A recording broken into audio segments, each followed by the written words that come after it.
This is the RB17, a £5 million track-only hypercar created by Formula One design genius Adrian Newey and built by the advanced technologies arm of the Red Bull Formula One team.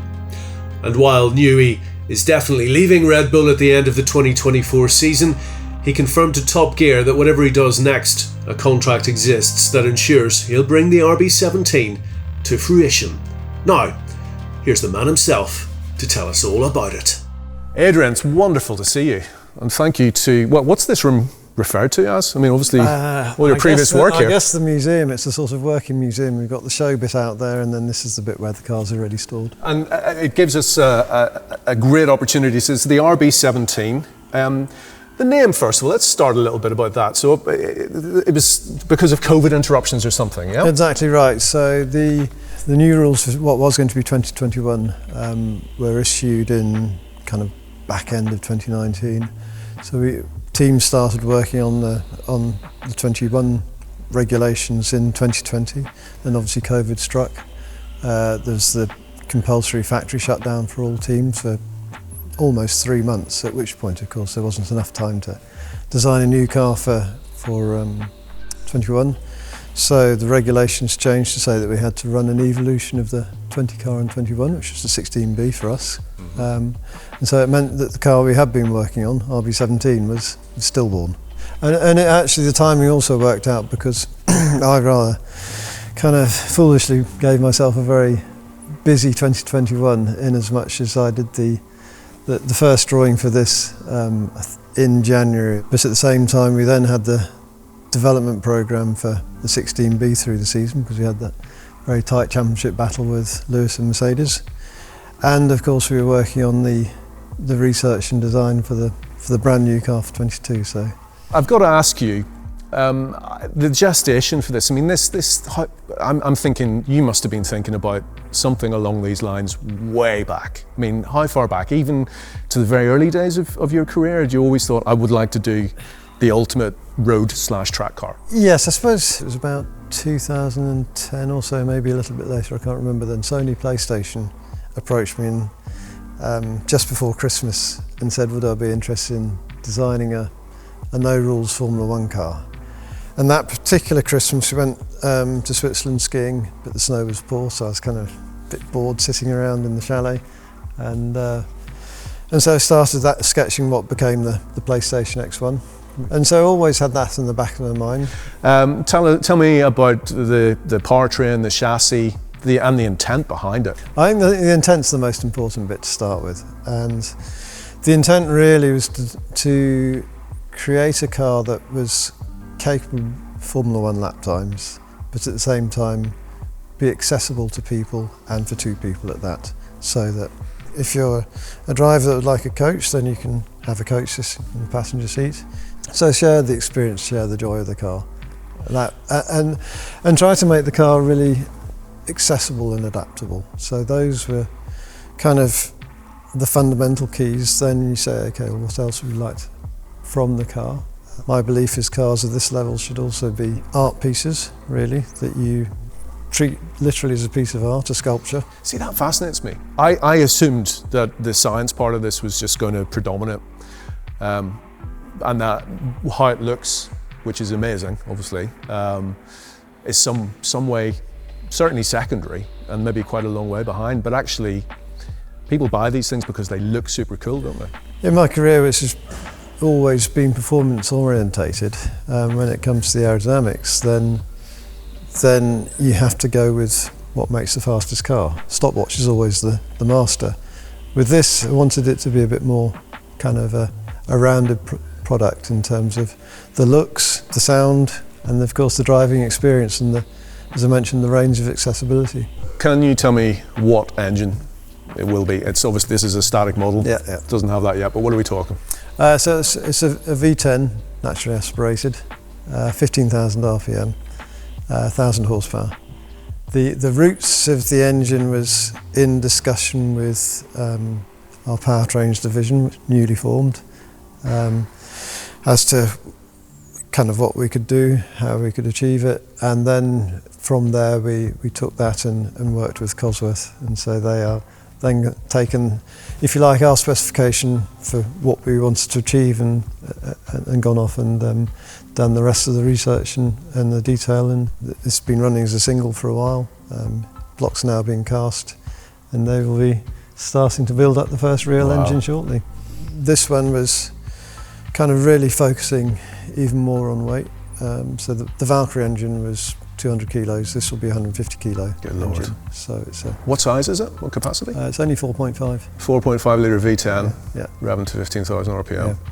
Now the V10 thing, I mean, as well as creating something that looks beautiful, a big driver for this project is the noise as well. So like most of us, I suspect you're a little underwhelmed by the sound of the current F1 engine. Yeah? Couldn't possibly comment. But I think if I kind of over my career then obviously heard a huge number of different engines, from Cosworth V8s to Ferrari V12s and the various V10s, and I think the V10, it's obviously very subjective for me. The high revving V10 was the best sounding engine.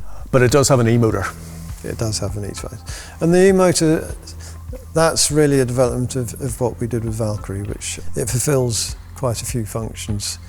It means that the clutch, it makes pull away very easily because it pulls away on the electric motor. The combustion engine only engages when you're doing sort of, I don't know, on Valkyrie's case I think it's about 15 miles an hour, be slightly more on this. It saves you a gear because effectively first gear is you don't need a short first gear. It also performs the function reverse, so you throw away 2 gears to start with. It gives torque infill, it gives extra power boost, 200 horsepower, so it's an extra 200 horsepower. In exactly the same way as the current Formula 1 cars, so it more than justifies itself in terms of the weight and the complication, just for all the functions that it can then perform.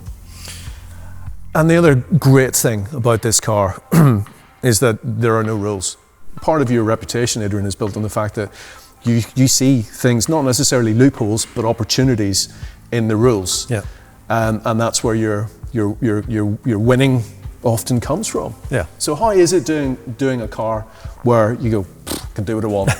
I mean, it must be amazing. Well, it is. It's very invigorating because, as you say, so often we're hemmed in by regulations, and on the one hand, it's exciting to then kind of spot the loopholes or probably most importantly, kind of what solutions lend themselves best to a set of regulations, and that's something I very much enjoy. With this, that constraint as such is removed. Of course, there are other considerations that come in. First and foremost, the load capacity of the tyres. We've formed a collaboration with Michelin for this particular project. So they've developed tyres especially for the car. They are the primary limiting factor. But they are the primary limiting factor on ultimately the downforce you can generate and to an extent the performance of the car. So what that then suggests, okay, if tyre load is a limitation, you certainly want to focus on weight. So there's been a big weight focus. The car, depending on what specification you have it in, is around 875 kilos. Good Lord, okay. So it's quite light with, say, 1200 horsepower. And also I think the weight in terms of the lighter the car is, the more driving enjoyment it tends to give. Can I ask you why you're so keen on making this a 2-seater? Would the ultimate expression of this not be? The ultimate expression would be a single-seater, but I think it's nice to, I do track days from time to time and go along with friends, and it's nice to be able to give them a passenger ride. If you take away the art side of it, then this has to be about enjoyment of the owner, the customer, and the ability to, if they wish to have somebody in the passenger seat, I think is part of that. It's part of the joy of the experience, and I want it to be a 2-seater for those reasons. So the passenger's slightly staggered? First of all, because the natural shape of a human, then your shoulders and elbows are if you like, the widest part, so it actually makes sense to stagger slightly.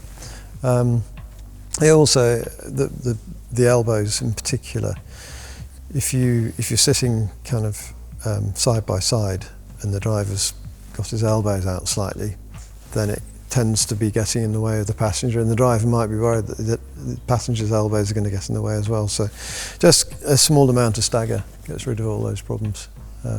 So it's been, I think it's quite an elegant solution.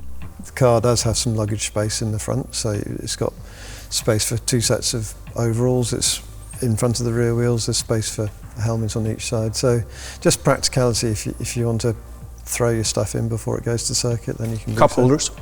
Any cup holders? Short on cup holders, I'm joking. I kind of expected an LMP1 car, but I think this is much closer to Formula One. Yeah. Clearly that's really tough to do, isn't it?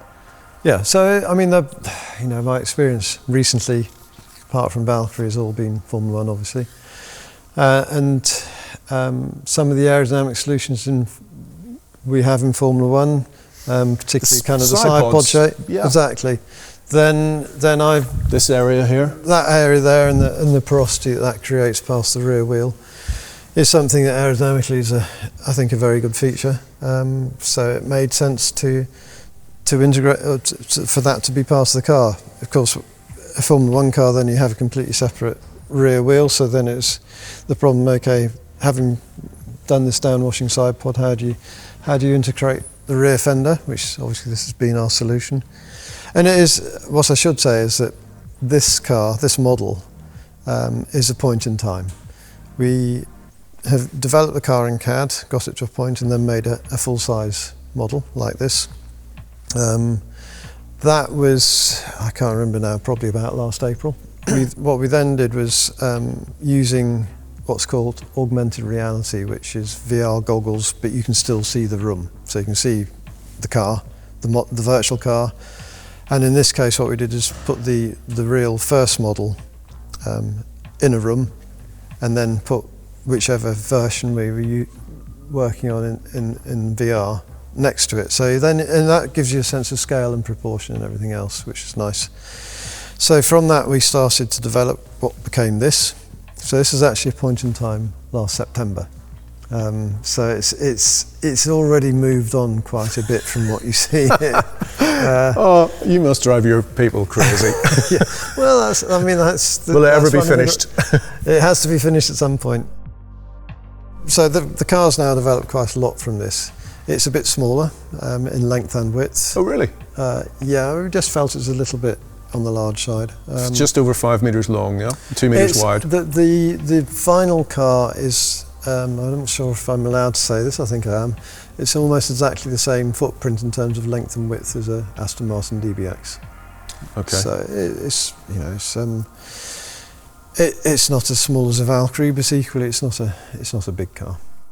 Can you take us through some of the highlights? You know, please feel free. I will do my best to keep up with your brain, but you know, I mean, there are forms here. I mean, I don't think I've ever seen anything quite like this before. So the front wing is obviously, as you say, free of regulations. Then the aero really is, in many ways, it's much closer to a Formula One car than an LMP car. So it's a Formula One style front wing, but developed without regulations to suit. And because we have a full length and quite forward loaded diffuser or floor, then actually the downforce requirement from the front wing is relatively modest. We also have to have a system which is capable of losing downforce from depending on which tyre choice you have, from a relatively low speed. With the highest load tyres, then it's about 250 k's, kilometres per hour, whatever that is. 155, I think. Yeah, around that. Everything starts backing off, so the front wing backs off, the rear wing backs off, the back of the diffuser backs off, and we also have fans, so it's a blown diffuser. And the fans slow down. Okay. Yeah. Okay. And the ride height changes because we've got active. So hang on. So that all happens. Is this? So when there's the thing I wanted to ask you is, ordinary mortals, the one thing that very few people will have any experience of is the sort of downforce that this can generate. I understand it's about 1,700 kilograms of downforce at under 150 miles per hour. I'm not very good at those numbers. What I can say is that the aero efficiency of the car. I mean. A Formula One car I can't remember the exact number, but it's probably around 3 or 4 in terms of downforce over drag.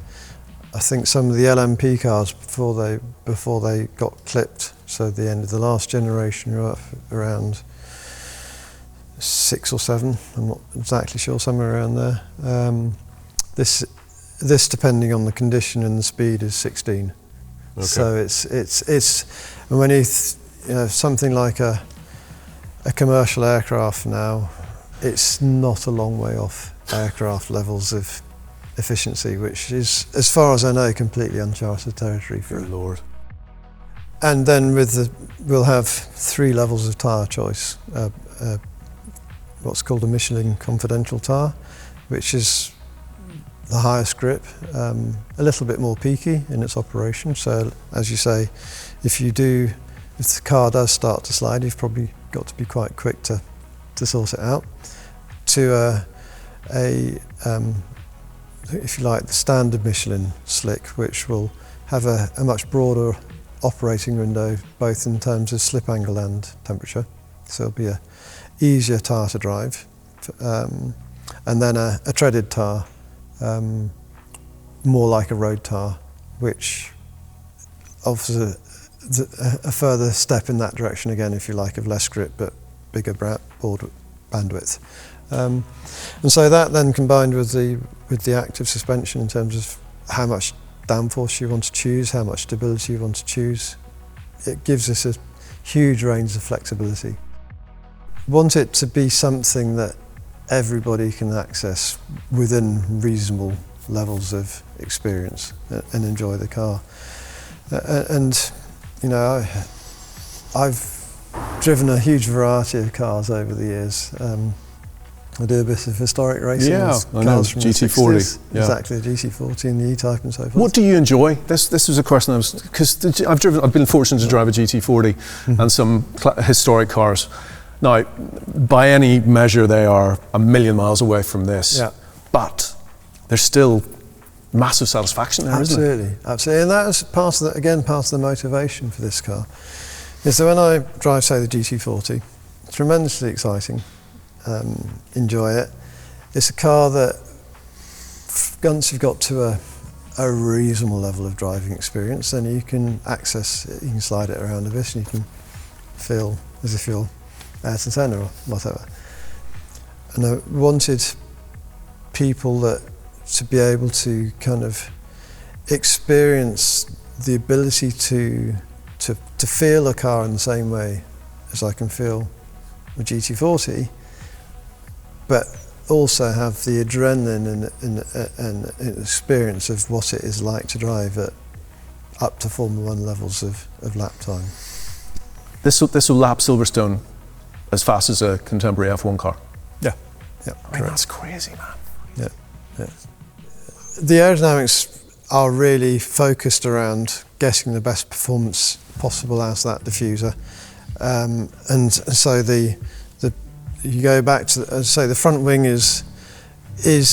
generates downforce, of course, but it's relatively modest because the central pressure of the diffuser's quite far forwards, which gives you a very central downforce, a nice stable downforce. The car does have fans on it to augment the downforce at low speed to give it very high levels of performance at low speed. But the fans are done in a very different way to what has been done in the past. And indeed, compared to the X1, it's not. Two fans, yeah? Two fans, yeah, correct. All this arrangement is effectively it's like a barge board applied to a two-seater. Okay. So that's all about trying to get the front wheel wake out of the way and not go under the floor. And then reattach that airflow to the side of the car. And then the porosity on the inside here is the flow that then comes through fully attached. So you're tidying up the turbulent air around here. Yeah, this has the job of pushing the dirty air out here. Okay. So, and then this porosity through here has the job of keeping this area energized, so the floor edge energized, and then ultimately going back through beside the rear wheels so that any flow beside the rear wheels is tidy and good energy, and indeed heading for the rear wing is the same. No, the rear wing, anybody, a layperson can see that it's completely different in design and configuration to an F1. So talk to me about this. Formula One regulations, a rear wing is very limited in span. It's kind of only about this wide. It's aerodynamically much more efficient to make the wing as wide as possible, make it the full width of the car, which is exactly what this does, because that gives you an end placing of the wing out to here instead of back into here. So that has two effects. One, it makes the wing much more efficient in itself. Just like an aircraft, the bigger the span, the more efficient the wing becomes. Hence, gliders, sailplanes have very large spans compared to their size. But also by having it out here, it helps to draw the rear wheel wake outboard and away from the diffuser. So it's all about increasing the efficiency of that diffuser. I suppose compared to a Formula One car, the contribution of downforce from the front and rear wing is less. The contribution from the floor is proportionally much larger, because we're so free of regulations relative to Formula One on the floor. We can do what we want. And packaging a 4.5 litre V10 engine. Yeah. I mean, you said it weighs 180 kilos, did you 150. say? 150. It's still a big unit. It's a still bigger unit to package. It was a 6.5 litre V12 in the Valkyrie, wasn't it? Correct, yeah. So it's by going to a V10 of small capacities, it's a significantly smaller and lighter engine than the Valkyrie engine, but it's still, as you say, it's still a largest V10. But that's just the usual packaging problem. If exactly it's the same as Formula One, in that you go from what effectively dictates the wheelbase of the car is getting the driver's feet far enough rearwards to allow a good length of nose impact structure. Then the length of the driver and himself, and in this case a passenger that's slightly staggered rearwards of the driver. The fuel tank and battery underneath the fuel tank, same as Formula One. Then the combustion engine, the e-motor and the gearbox, and that's what you've got to squeeze in. And the gearbox is exactly the same layout as a Formula One car, so it's a longitudinal gearbox with a bevel drive to a final drive unit. So all the same. Co-developed between Red Bull Advanced Technologies and X-Track, is that correct? Yeah. Okay. So the specification of the gearbox comes from us. The detailed design of the gears, etc., is done by X-Track, which is exactly the same as we do on the Formula One car. So all the philosophies that have gone into the car, right down to things like that, are the same as we've done in Formula One. So I think it is very much a Formula One technology that we use day to day, applied to this. Would you say, because apart from the constraints that you've imposed yourself, which we know, the 2 seats, a few other things that we talked about, is this the least compromised machine you've ever done? Yeah, for sure, absolutely. Yeah, I mean, it's Formula One, as we said, is restricted by regulations. The regulations we've got for this are effectively self-imposed. Tyre loads, of course, getting 2 people in, and safety being the prime ones. And another important part of this is, well, for me, it's £5 million, isn't it? Yeah. Yeah, I mean, it's an academic sum as far as I'm concerned, but I get to drive a car that you've done, but also you guys are going to supply it's like a part of the family.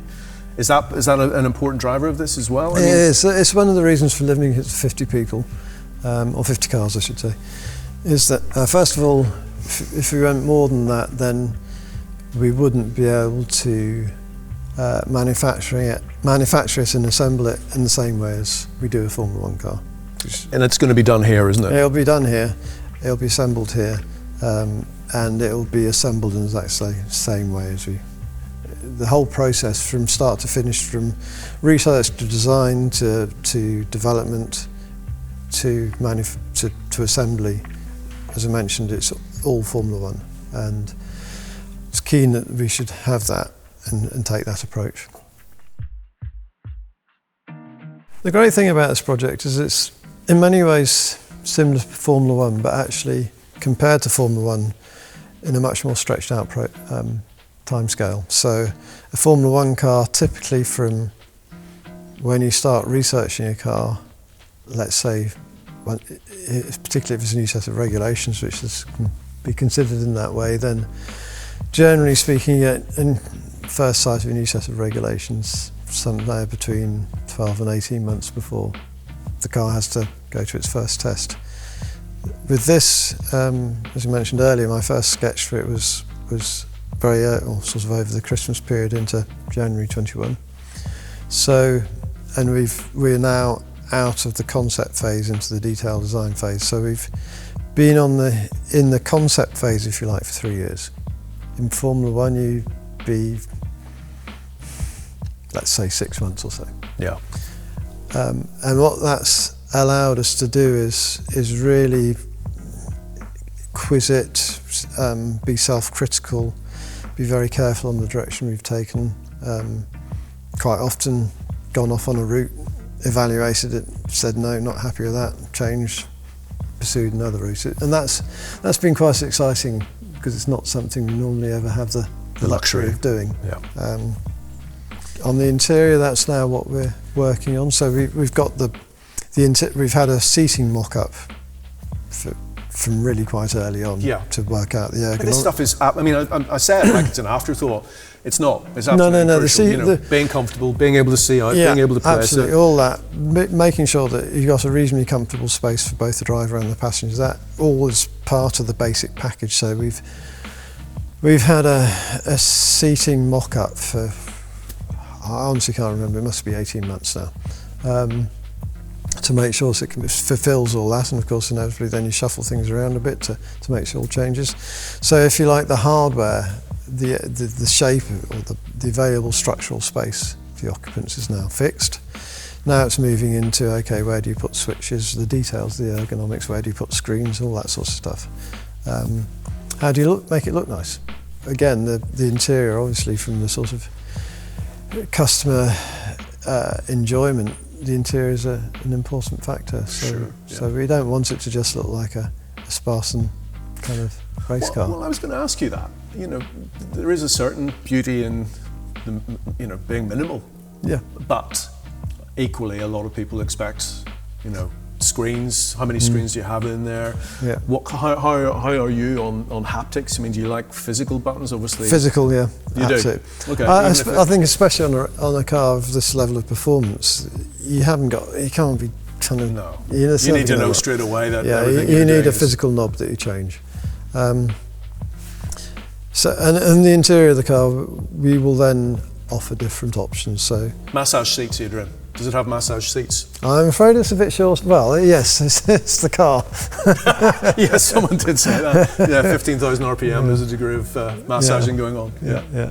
The question I wrote down was: is there a certain acceptable level of kind of? You talked about the anticipation / trepidation when you approach a car.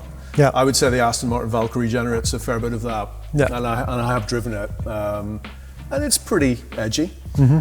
Is that an important component here? I think it should be. I mean, I think perhaps some people haven't properly understood the Valkyrie. I liken it to, you can either, if you're a motorbiker, you can buy a Goldwing and get one experience, or you can buy a modern superbike and get a very different experience. The Valkyrie is clearly aimed more at the superbike end of things. And this is the next level, or several levels to be honest, on from that. If you get in it with that tingle of excitement and adrenaline and nervousness, I think that I find personally when I get in a race car, particularly the faster cars, that's what I feel. And I think that's part of the excitement of it. What's your favourite bit in this car? Or what are you most proud of? The package. For me, it's always the package. There's no individual feature or something. It's about the holistic kind of making sure that everything communicates mechanically, aerodynamically, vehicle dynamics, etc. One thing's on the styling side that I was very keen to make sure is that it looks as if whoever designed the front fender is the same person who designed the rear fender, because so often you see cars where there's no obvious communication between the front of the car and the back of the car. In all senses, also the nose versus the tail, etc. Try to make it so that it's very homogeneous. Adrian, thank you. Pleasure. Thank you very much. Thank you. I'll fill in the bank this afternoon, okay? What, 10-20% deposit? Will that secure? Yeah, absolutely. Yeah? Thanks. Thank you.